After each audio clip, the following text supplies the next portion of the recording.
सबसे पहले मैं उस परमपिता परमेश्वर को धन्यवाद देना चाहूँगा जिसकी वजह से हम इस दुनिया में आए, और फिर मैं अपने माँ बाप को धन्यवाद देना चाहूँगा कि जिन्होंने हमें जन्म दिया और ऐसे संस्कार दिए कि इस बिज़नेस के अंदर हम लोग इस मुकाम तक आए, क्योंकि अगर संस्कार ना होते तो शायद हम कहीं और होते। संस्कार की वजह से आज हम यहाँ पर हैं। सबसे बड़ा धन्यवाद हमारी इस ग्रेट कंपनी शेफ शॉप को, क्योंकि लोग तो बहुत सी बातें बताते हैं, अभी ये भागी है, फिर वो भागेगी, फिर वो भागेगी, लेकिन जिस दिन से मैंने शेफ शॉप को बिजनेस का प्लान देखा और स्टार्ट किया, उस दिन से ही मुझे भरोसा था भागेगी नहीं, अपनी वाली दमदार है। तो थैंक यू शेफ शॉप, दिल से धन्यवाद। और ऐसे ग्रेट मेंटर जो हमें मिले उन सभी का धन्यवाद। हमारे great mentor Shri Madhav sir, जिनकी बात करूं अगर तो रॉयल ड्रीमर्स टीम के अंदर हमें जगह मिली डायमंड बनने की, नहीं तो बहुत सारे लोग डायमंड बनते हैं। मैं सौभाग्यशाली हूं, अपने माँ गुरु जी का, श्री माधव सर का दिल से धन्यवाद देता हूं कि आज उनकी वजह से मैं डायमंड बना, क्योंकि उनकी अगर रॉयल ड्रीमर्स टीम ना होती तो शायद पता नहीं क्या होता। तो धन्यवाद माँ गुरु जी, धन्यवाद श्री विजयपाल माँ गुरु जी का कि इनका भी बहुत बड़ा सपोर्ट रहा। मैं सर को देखकर बड़ा खुश होता था। एक बार का वाकया है, मैं बताना चाहूँगा सर। फंक्शन था और फंक्शन में एक लड़की आई और मेरे से बोलने लगी, सर क्या मैं सर को छू के देख सकती हूँ? तो मैंने कहा भाई इसके बारे में तो मैं नहीं कह सकता। बोला सर वाकई में बता रहा हूँ, जितना वीडियो में नजर आते हैं उससे ज़्यादा हकीकत में कहीं खूबसूरत है सर। तो माँ गुरु जी का भी बहुत बहुत सपोर्ट रहा, क्योंकि हर जगह माँ गुरु जी की फोटो दिखती थी। और मैं धन्यवाद देना चाहूँगा माँ गुरु जी को कि मैं थैंक्स माँ गुरु जी, आपकी टीम में हूँ, दिल से धन्यवाद माँ गुरु जी। दूसरा धन्यवाद श्री जसवीर माँ गुरु जी का, इनकी तो बात ही निराली है। साला जिस दिन लीडर की रिकॉग्निशन करने माँ गुरु जी आए थे ना, दिल बता रहा हूं, सर ने बोला यहाँ से जाते ही BMW लेंगे। उसी दिन मैंने सोच लिया था अगर BMW आ गई तो गारंटी है साला असली बाप की औलाद नहीं जो हरनाम डायमंड ना बना। थैंक यू माँ गुरु जी, आपकी BMW से बहुत मोटिवेट हुआ। थैंक यू माँ गुरु जी, आपका पग पग पे साथ रहा, सपोर्ट रहा कि लीडर से लगा के डायमंडशिप आपने की। धन्यवाद माँ गुरु जी, बहुत बहुत शुक्रिया माँ गुरु जी। बात करूं हमारे ग्रेट माँ गुरु जी श्री लाल बहादुर शर्मा सर की, इनकी क्या बात कहूं मैं। जैसे हमें पालने में हमारे पिताजी का बहुत बड़ा हाथ रहा, सेम ऐसे लाइक अ फादर हमारे लाल बहादुर शर्मा सर। माँ गुरु जी बिजनेस के अंदर जब से मैं सर के टच में गया, सर ने बोला टेंशन ना ले टाइगर, तू डायमंड है और बनेगा जरूर। सर का ये एक मोटिवेशन वाली बात थी, बोला जब भी नाम ले देते थे हर नाम डायमंड बनेगा। बहुत बहुत थैंक यू माँ गुरु जी, आपके उस विजन की वजह से आज मैं यहाँ पे हूँ। थैंक्स हमारे ग्रेट माँ गुरु जी बीके पांडे सर। मैं जब बिजनेस में ज्वाइन था सर से मुलाकात नहीं हुई, जब मैं रूबी बन गया तब सर से मुलाकात हुई थी। तो बहुत बहुत शुक्रिया माँ गुरु जी आपका भी। और इसी श्रृंखला में हमारे ग्रेट माँ गुरु जी श्री मिलन सर। मैं बिजनेस में आया, मुझे ABCD कुछ नहीं आती थी, सबका सपोर्ट होता है, मेरा डायरेक्ट माँ गुरु जी से था। मिलन सर से मैं बहुत इंस्पायर भी रहता था, मुझे पसंद भी थे माँ गुरु जी। छोटी सी छोटी बात अगर होती थी तो माँ गुरु जी मुझे रोड पर आके टीन के नीचे खड़े होकर बताते थे, हरनाम ऐसी ऐसी बात है, अगर साला तुम लगे रहे तो एक दिन डायमंड जरूर बनेंगे।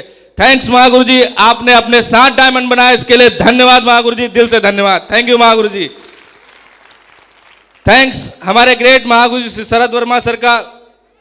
सिस्टमैटिक माँ गुरु जी जिनको कहते हैं हम, कुछ भी हो सिस्टम के हिसाब से। और वहाँ से लगा के जब मैं ज्वाइन हुआ QAC की रिकॉग्निशन से लगा के माँ गुरु जी आज मेरे साथ में डायमंडशिप तक हैं। धन्यवाद माँ गुरु जी, आपका भी बहुत बहुत धन्यवाद। नेक्स्ट धन्यवाद हमारे माँ गुरु जी श्री अवध सर का। अवध सर का भी बहुत बड़ा सपोर्ट रहा हमारी ज़िंदगी में, क्योंकि सर ने हमें वो सारी चीज़ें सिखाई कि चाहे दुनिया इधर की उधर चली जाए, हरनाम जहाँ पर हो वहाँ पर कुछ करके दिखाना। थैंक्स माँ गुरु जी, इनकी वजह से आज मैं डायमंड हूँ। और सबसे बड़ा धन्यवाद हमारे ग्रेट माँ गुरु जी कह लो, बड़े भाई कह लो, कुछ भी कह सकते हो आप, अगर इन्होंने इस बिजनेस का प्लान ना दिखाया होता। बहुत से लोग होते बोलते यार ये कर रहे हैं, ये होगा वो होगा, कंपनी भाग जाएगी, कुछ भी कहा करते हैं। जिस दिन मैंने इस कंपनी का प्लान देखा था उस दिन मैंने सर से पूछा था कि आप बताओ क्या करना चाहिए, फॉर्म भरना चाहिए, भर दो। फॉर्म भर दिया, भरोसा उसी दिन से था और आज यहां तक डायमंड बनाने के लिए थैंक यू सर, बहुत बहुत धन्यवाद दिल से आपका भी थैंक्स। आप सभी का भी, हमारी प्यारी सी टीम, चाहे वो हमारे फ्रंट लाइन में हो, विशेष जी एक रूबी लेफ्ट में और एक पंकज जी एक रूबी लेफ्ट में, मैं दोनों तरफ से बराबर में डायमंड हूं। लोग बोलते एक आगे रहती एक पीछे रहती, मेरी दोनों बराबर रहती। बहुत बहुत शुक्रिया आप दोनों का, थैंक यू। और मेरे सभी टोपाज, एमरल्ड और टीम का वो एक एक व्यक्ति जो आज भी जुड़ेगा जाके, मैं सबको धन्यवाद देता हूं, सभी का। मैं सबके नाम नहीं ले सकता लेकिन मैं सबको फिर भी धन्यवाद देता हूं, थैंक यू सर। बात सिर्फ छोटी सी करेंगे क्योंकि सारी बातें सर ने बता ही दी, घर में क्या रहा कैसे रहा। जो मुझे थोड़ी सी बात याद है मैं वो बताऊंगा। सेफ शॉप से पहले मैं क्या था और सेफ शॉप के बाद क्या हो गया। जब मैंने बिजनेस स्टार्ट किया मेरे पास पैसे नहीं थे, हकीकत बात है, पैसे नहीं थे क्योंकि सर ने बताया घर के कंडीशन कैसी थी। तो हम लोग जागरण करवाते थे, जागरण के पैसे दोनों जेबों में भरे थे।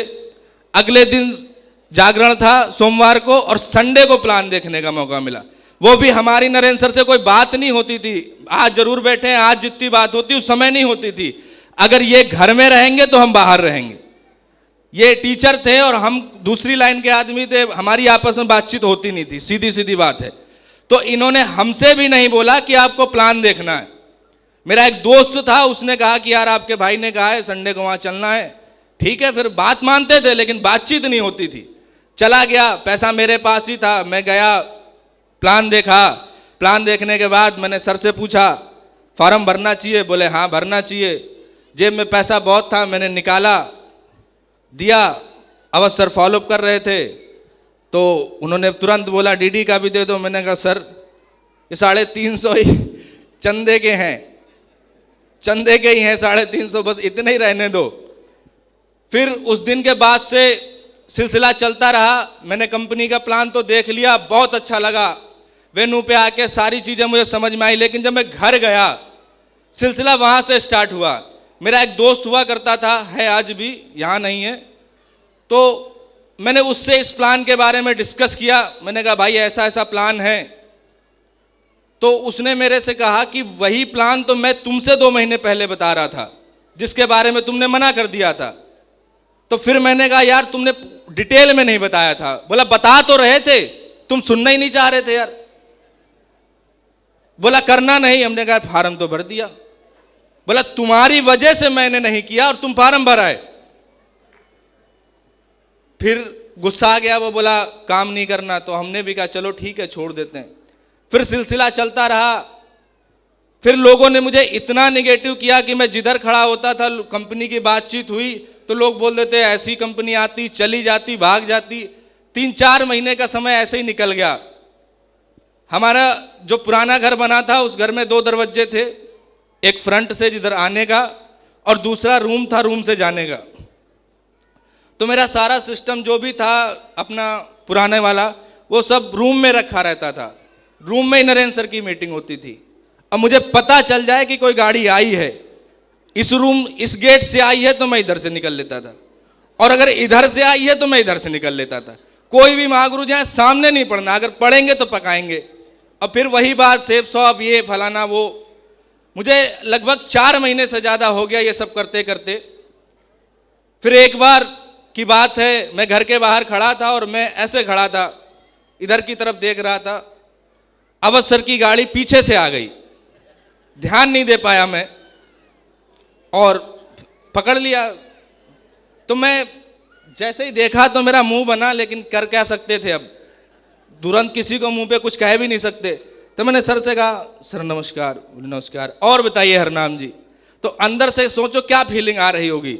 एक तो पैसा नहीं, ज्वाइन करना नहीं चाह रहे, और बताइए क्या बताएं।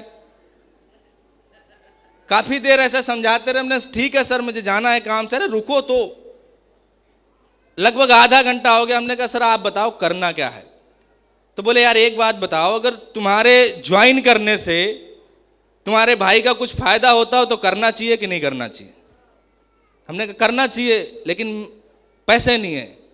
बोला यार तुम्हारे भाई तुम पे बहुत भरोसा करते हैं, डीडी मिलेगी ये वो, ऐसे करके बहुत सारी बातें उन्होंने समझाई। तो मुझे बात समझ में आई, और बात समझने आने के बाद में मैं अपने दोस्तों के पास गया। पैसे नहीं थे, सर ने हालात बता रखे करके, पैसे नहीं थे हमारे पास।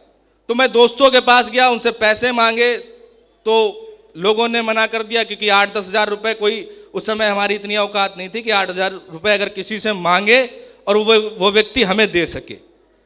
तो मैं पूरा दिन टहलता रहा, फिर नहीं जुगाड़ बना। तो फिर एक समझ में आई बात, मैंने कहा एक आदमी से कहा, मैंने कहा भाई 10,000 रुपये हैं? बोला नहीं है। 1,000-2,000 की बात हो तो बताओ। हमने कहा ठीक, वही दे दो। मैं समझ गया 10 सबसे मांगेंगे कोई नहीं देगा, 3 लोगों से मांगे, डीडी का पैसा इंतजाम में हो गया। डीडी लगाई, थैंक यू, डीडी लगाई। डीडी जिस दिन दी थी उस दिन की वाकया बता रहा हूं। मैं इतना मोटिवेट था अंदर से। सैटरडे को डीडी दी, संडे वाले दिन वेन्यू पे जाना था। सर ने बताया कि जूते चाहिए होते हैं, ये वो। मैं सुबह सुबह उठा 4:30 बजे समथिंग, 150 रुपये जेब में थे। मैं नखास गया। कितने लोग जानते हैं? सभी जानते। मैं नखास गया और इतना एक्साइटेड था, मैंने व्हाइट कलर के स्पोर्ट वाले शूज खरीद लिए। और वो शूज खरीदने के बाद जब मैं वेन्यू पे गया तो देखा सब काले पहने। अब तो गलती हो गई। फिर मैं शाम को आया, मेरा एक दोस्त था, और मैंने उससे कहा तुम्हारे पास काले वाले जूते हैं? बोला हाँ है, थोड़ा ख़राब हैं। तो मैंने कहा ऊपर से नीचे से, मतलब कहाँ से? बोला साइड से है। तो मैंने फेविक्विक उससे जूते लिए, फेविक्विक लगाई और काम चलाना स्टार्ट कर दिया। पैंट थी अपने पास, क्योंकि हालात उस समय के, शायद अभी आपने डॉक्यूमेंट्री जब देखी होगी तो उसमें दिखा होगा, चेचिस आज जो है तब नहीं थी। तो उस समय मैं जीन्स पहन नहीं सकता था, सब दिखता था शरीर जीन्स में, तो मैं पैंट ही पहनता था फॉर्मल। तो वो सारी चीज़ें मेरे साथ थी। मैंने अपना टूल्स वगैरह इंतजाम में किया। सर से बोला कितने पैसे चाहिए, तो उस समय के हिसाब से सर ने कुछ पैसे बताए। मैंने कहा ठीक है, घर पे ले आना टूल्स लाने के बाद में मेरे अंदर से इतना एक्साइटेड था कि मैं आपको बता नहीं सकता। सर से बोला कि जैसे आप बोलते हो ऐसे हमें प्लान दिखाना है। तो मिलन सर ने बताया कि अरनाम जी, प्लान के लिए सीखना पड़ता है, आप पहले सीख जाओ फिर संडे को प्लान करना। मुझे संडे में जब प्लान होता था बहुत अच्छा लगता था। तो सर ने बोला अभी आप सीख जाओ। मैंने टूल्स लिया, टूल्स को शीशे के सामने खड़े होकर करीबन 1.5 घंटे मैंने उसको समझा कि कैसे प्लान होता है, कैसे क्या होता है। प्लान एकदम आ गया भरपूर, प्लान में कोई रोक नहीं सकता। फिर मैंने पंकज जी से कहा, पंकज जी चलो प्लान करने चलें। पंकज जी ने बोला सर अपलाइन को ले ले रहे? हमने है ना, टेंशन काहे लेते हो, चलते। बोले सर पैसे नहीं है। सिलसिला ऐसा था उस समय का कि जेब में 20 रुपए भी नहीं हुआ करते थे। तो मेरा एक फ्रेंड था साथ में ही, तो मैंने उससे कहा यार पैसे लाओ। बोला पैसे नहीं है। पंकज जी ने बोला फिर अब क्या किया जाए? तो मैंने कहा जाओ देखो कोई मिल जाए। मैं थोड़ा सा मोबाइल बनाने का काम जानता था, तो पंकज जी एक बंदे को लेके आए। बोला मोबाइल नहीं चल रहा है, लाओ देखते हैं।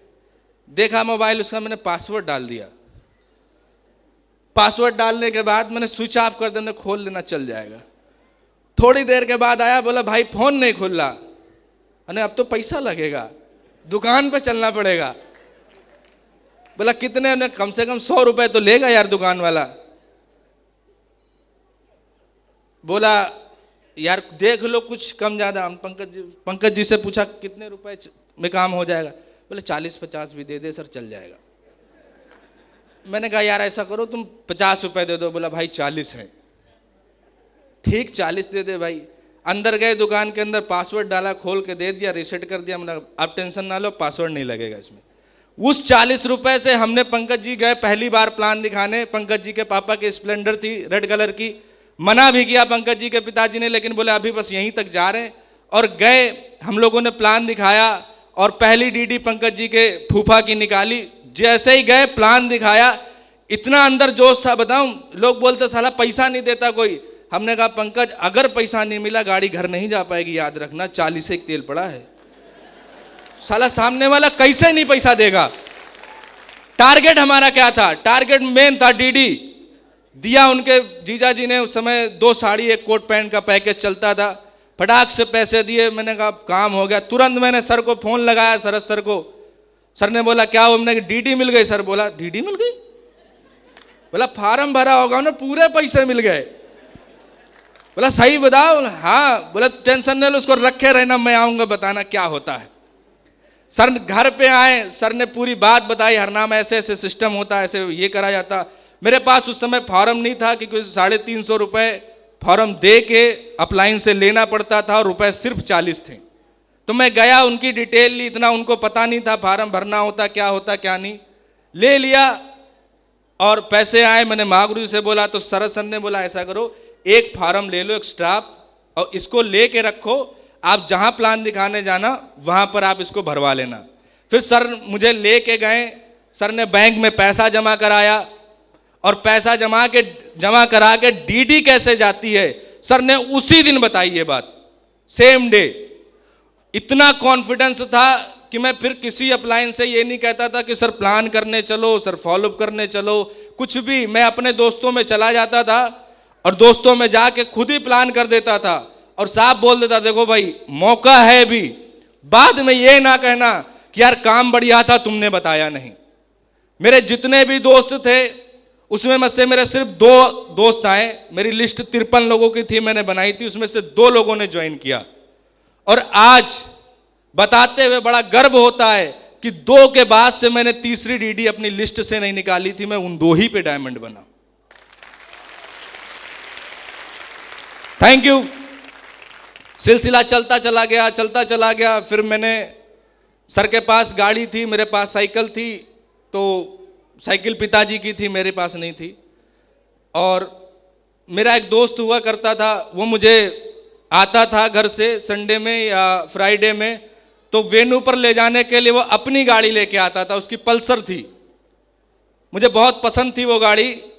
तो एक बार ऐसा हुआ, अवध सर ने मीटिंग में समझा दिया कि कोई भी आएगा तो अपने अपलाइन और डाउनलाइन को बिठा के नहीं लाएगा। बता दिया भाई, मुझे नहीं याद था, उसको याद था। वो उसने क्या किया, अपने ही किसी जानने वाले को बिठा के वेन्यू पे चल दिया। मैं फ़ोन करता रहा, भाई कहाँ हो। वो कह रहा सर मैं वेन्यू पहुँच गया। बहुत गुस्सा आई, ठंडी का समय, जाना था वेन्यू पे, ऐसा नहीं कि गाड़ी नहीं आई तो नहीं जाएंगे। 2 चीज़ें और थी मेरे साथ में कि जाएंगे तो गाड़ी से जाएंगे और नहीं तो पैदल चले जाएंगे, लेकिन कोट पैंट पहन के टैक्सी में नहीं बैठने जाएंगे। कोट उतारा, हाथ में डाला और मैं सीधे चला गया। जब मैं गया तो उस समय का वेन्यू का नियम इतना सख्त था कि 8 बजे के बाद गेट बंद हो जाएगा। ठंडी का महीना, गेट 8 बजे के बाद बंद हो जाएगा और ठंडी का महीना था और जीने थे, गेट से शीशा लगा हुआ था खिड़की, तो उसी से दिख रहा था। मैं पैदल गया।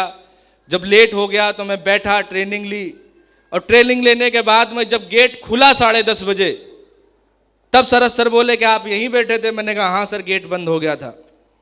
तो सर ने उस दिन बोला हरनाम कोई बात नहीं, आपका कमिटमेंट बहुत तगड़ा है, आप डायमंड बनोगे। सर ने पीठ ठोकी। एक हौसले की वजह से आज मैं डायमंड हूं। लोग कुछ भी बोले फर्क नहीं पड़ता था, मैं कभी निगेटिव नहीं हुआ। सिंगल डे कभी ऐसा नहीं रहा हमारे साथ में कि साला मैं निगेटिव हो जाऊं। लेकिन उसी दिन, जिस दिन उस शख्स ने मुझे पल्सर पे बैठाने के लिए मना कर दिया था, उसके 2 महीने बाद मेरा बर्थडे था। मैंने नरेंद्र सर से कहा कि सर गाड़ी लेनी है पल्सर। बोला पैसे कहाँ से हैं? नहीं ये तुम जानो, गाड़ी लेनी है बस। 2 जुलाई मेरा बर्थडे। मैंने कहा लेनी है तो मतलब लेनी है। गाड़ी के लिए पैसे का अरेंज हुआ, कुछ मैंने किए, कुछ सर ने किए, कुछ और हमारे अपलाइनों ने दिए उस समय, और सब कर करा के पैसे का इंतजाम हुआ। जब लेने गए तो मेरे पास ना उस समय बैंक में खाता खुला था, तो उसने कहा 6 महीने पुराना होना चाहिए। और मैं पहली बार जिंदगी में खाता खुला जब सेब शॉप में आया, इससे पहले खाता ही नहीं था। खाते की तो बात छोड़ो, मेरा आधार कार्ड नहीं बना था। नरेंद्र सर जाते थे, जब इनका आधार कार्ड बना तो मेरे से बोले चलो लखनऊ सिटी स्कूल में ही बन रहा है, बनवा लेते। हमने कहा जब जरूरत पड़ेगी तब देखा जाएगा, अभी नहीं चाहिए मैं। फिर उस समय कर करा के खाता खुला। खाता खुलने के बाद जब मैं गाड़ी लेने पहुंचा, सारा काम ओके हो गया। नरेंद्र सर ने बोला चलो ठीक है, मेरे पे अकाउंट पे ले लो। उनका बहुत पुराना अकाउंट था। फाइनेंस की बात आई, कैश नहीं खरीद पा रहे थे, फाइनेंस की बात आई और गाड़ी लेना हम लोगों ने पूरा एकदम ओके कर दिया। गाड़ी डिलीवर की बात आ गई, नरेंद्र सर को बुलाया, आप साइन करो गाड़ी ले जाओ।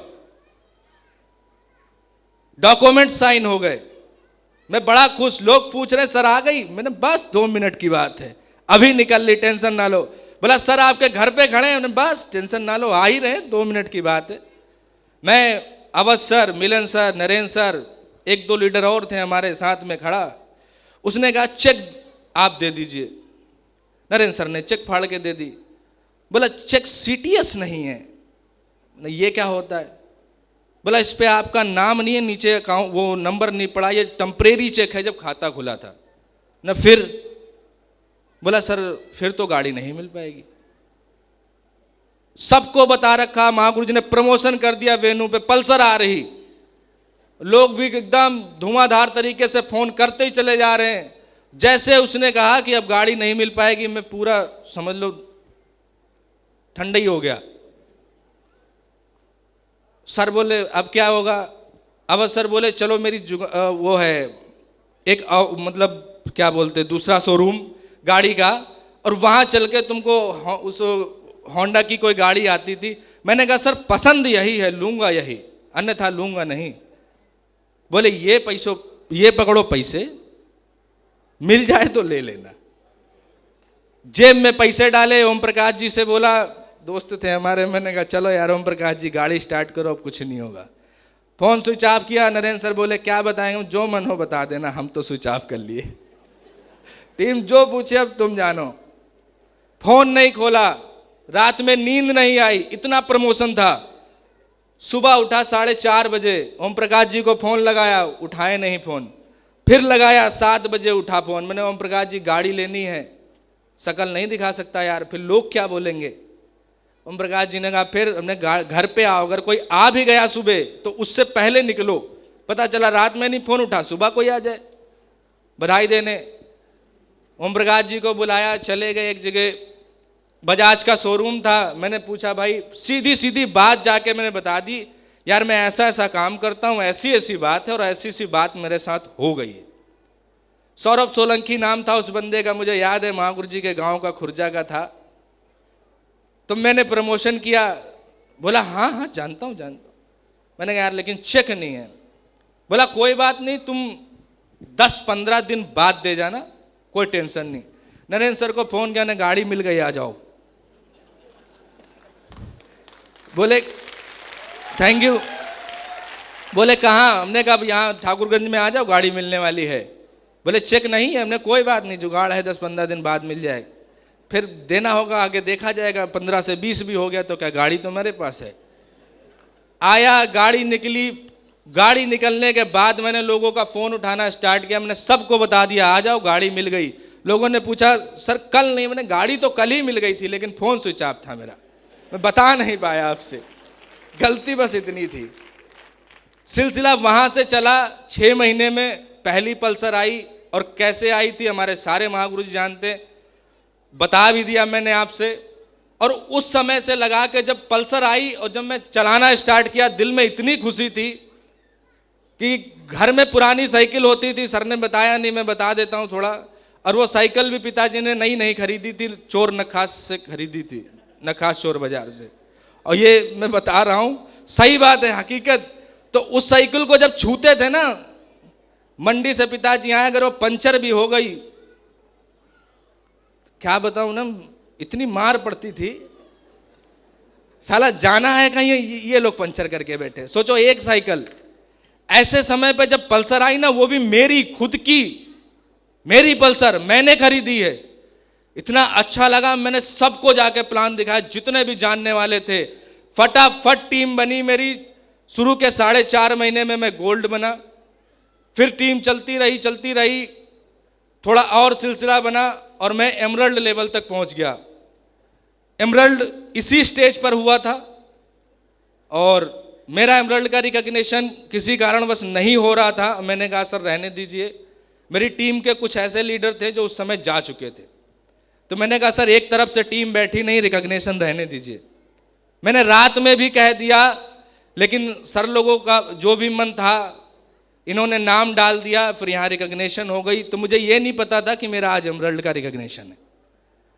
एमरल्ड का रिकॉग्निशन हुआ और रिकॉग्निशन में जैसे सबको बुलाया जाता है, बोलने का मौका मिलता, मुझे भी बोलने का मौका मिला। और जब मुझे बोलने का मौका मिला तो स्टेज पे खड़ा था, पता नहीं मन में क्या बात आ गई, गोल्ड साथ बने, पर्ल नहीं बन पाए साथ में, फिर टोपाज भी साथ बने हम दोनों भाई, और टोपाज के बाद में एमरल्ड भी साथ में बने। और उसी दिन हमने, मुंह से पता नहीं कैसे निकल गई, स्टेज पे था, मेरा कमिटमेंट की बारी आई, मैंने कहा साला कुछ भी हो जाए हम दोनों भाई एक ही स्टेज पे एक ही दिन डायमंड बनेंगे, चाहे कुछ भी हो जाए। Thank you. सिलसिला चलता गया चलता गया चलता गया चलता गया, मैं रूबी बन गया। एमरल्ड पे ही मेरे पास कार आ गई थी, सर ने बता दिया, तो मैं रूबी बन गया।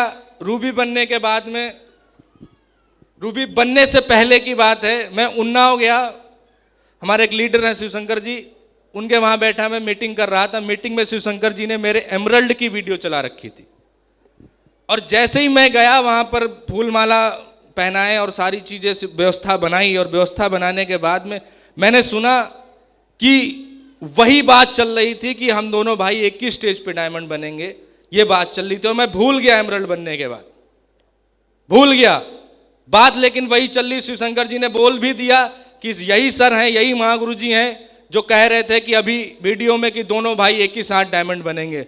उस दिन फिर आग लग गई, साला ये तो वीडियो बन गई और वीडियो चल भी रही, लोगों के लैपटॉप में है, मैं भूल गया। अगर अब दोनों भाई एक साथ स्टेज पे डायमंड ना बने तो फिर बात बेइज्जती वाली हो जाएगी, क्योंकि बोलने के बाद अगर बात ना हो तो फिर बेइज्जती है। फिर उस समय कमिटमेंट लिया, कसम खाई कि चाहे अब कुछ भी हो जाए, रुकना नहीं, थकना नहीं, हारना नहीं, जब तक डायमंडशिप की डेट ना मिल जाए, डायमंड ऑर्गेनाइज ना हो जाए। सिलसिला चलता गया चलता गया चलता गया, और मेरे साथ में 22 दिसंबर 2019 को महागुरु जी ने डायमंडशिप की डेट दे दी, 22 दिसंबर 2019। फिर वो एनआरसी वगैरह पता नहीं क्या लगा था, इसकी वजह से दंगे हो रहे थे। फिर वो डेट चली गई 22 मार्च 2020, 29 मार्च 2020। 22 तारीख का दिन मैं, मिलन महागुरु जी, हम दोनों लोग डायमंडशिप के लिए कपड़े खरीदने गए, तैयारी हो रही थी, महागुरु जी पहन पहन के देख रहे थे, मैं भी था, भाभी जी भी थी, मैडम भी थी, और सारे लोग अपना अपना कपड़े देख रहे थे। इतना हम लोग खुश, पैसे की कोई बात नहीं, मैंने कहा जो पसंद आए वो ले लो। कपड़े खरीदे गए, कपड़े खरीदने के बाद जैसे ही हम लोग घर गए और पता चला वही 22 तारीख का दिन, 20 तारीख को मैं कपड़े खरीद रहा था, 22 तारीख के दिन लॉकडाउन लगा। मैंने कहा अब तो सब सर गड़बड़ हो गया। फिर उस समय सिस्टम की बात बताऊं कि जब लॉकडाउन लगा, दुनिया इतनी निगेटिव हो चुकी थी, लेकिन महागुरुजी लोगों की ट्रेनिंग थी, महागुरुजी लोग इतना पॉजिटिव करके रखते थे, अपन लोग खुला बोलते थे, कोरोना हमें नहीं छू सकता चाहे कुछ हो जाए, खुला। फॉलोअप की बात है, फॉलोअप पे भी जा रहे, प्लान की बात है, प्लान भी हो रहे। पंकज जी के घर पे बुला बुला के मैं लोगों को प्लान दिखा रहा, कोविड चल रहा चलने दो, मीटिंग चल रही चलने दो, कोई मतलब नहीं है, सिर्फ काम होना चाहिए, फोकस काम पर था। और कोविड भी गया। कोविड जाने के बाद एक बार महागुरु जी की मीटिंग हुई, कोविड के 2 साल बाद, अभी जस्ट कुछ समय पहले की बात। तो महागुरु जी ने बताया कि देखो 2 साल सबके चले गए, ये 2 साल आप अपनी जिंदगी से हटा दीजिए, इससे कोई मतलब नहीं बनता, क्योंकि 2 साल आपके लिए सबसे सौभाग्य की बात है कि आप जिंदा बच गए, नहीं तो पता नहीं कितने चले गए थे।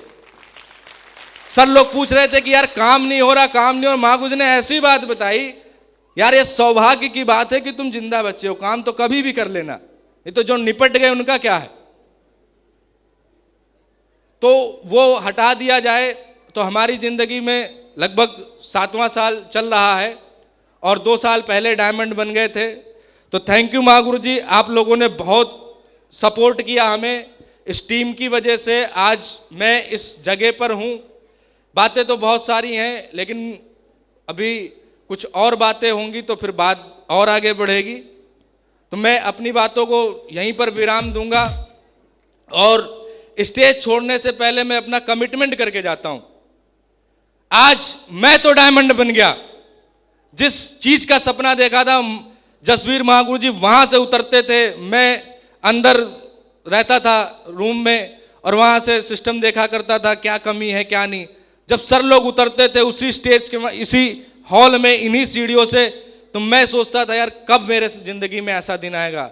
और आज जब मैं कार से बैठकर आ रहा था मैडम के साथ में, तो इतनी अंदर से फीलिंग आ रही थी, इतना खुश था मैं, और यही सोच रहा था आज मैं उन्हीं सीढ़ियों से जिसपे कभी महागुरु जी लोग आते थे और हम देखते थे कि साला एक दिन हम भी डायमंड बनेंगे, और आज वो दिन महागुरु जी आ गया। आप लोगों का दिल से फिर से शुक्रिया महागुरु जी, बहुत बहुत धन्यवाद। फीलिंग तो बहुत सारी है महागुरु जी, लेकिन मैं अब कमिटमेंट करता हूं। मेरा ये कमिटमेंट है, लिखा हुआ है, सारी चीजें मेरे दीवार पे भी चिपकी है, फोन में भी है, हर जगह मेरा लगा हुआ है। 2023 खत्म नहीं होगा, मेरे साथ में 5 डायमंड होंगे, 5 डायमंड, इस बात का वादा है Mahaguru ji. Thank you Mahaguru ji, thank you.